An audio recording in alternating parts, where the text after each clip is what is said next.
Hi, today I'm going to start my speech off with just a little story about drinking and driving that I have personally. One day this past winter, I was awakened by a phone call from a nurse at MCV Hospital.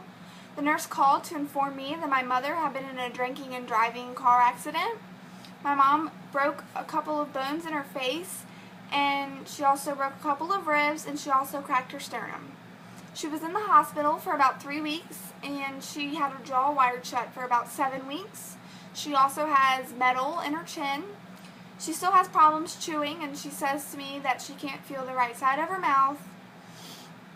My mom decided to drink and drive on that night, and I just want to let you guys know that that is very serious, and something like that could happen to a friend or a loved one of yours. So today I want to persuade my audience not to drink and drive. I'm going to start off with a couple of facts about drinking and driving.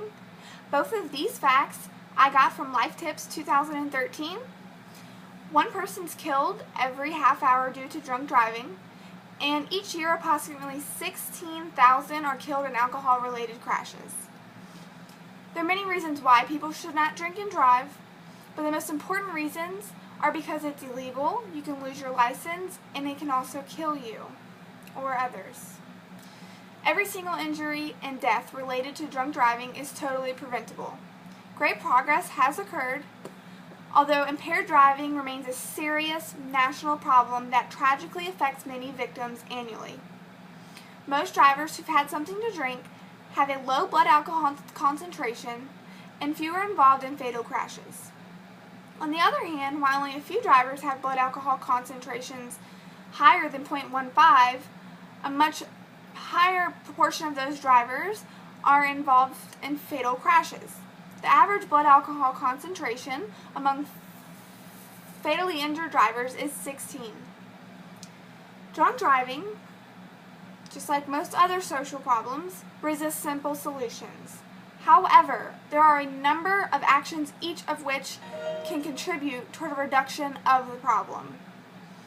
DWI courts. DWI stands for driving while intoxicated.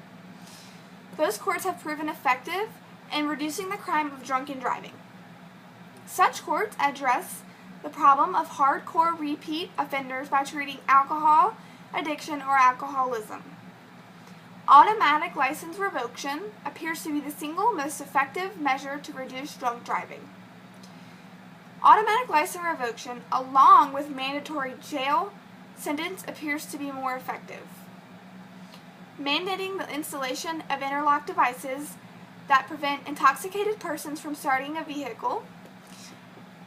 An interlock device is like a breathalyzer that's installed in your motor vehicle. It's installed in the dashboard, and before the vehicle's motor can be started, the driver has to must exhale into the device, and if the resultant breath alcohol concentration analyzed result is greater than the programmed blood alcohol concentration, the device prevents the engine from being started.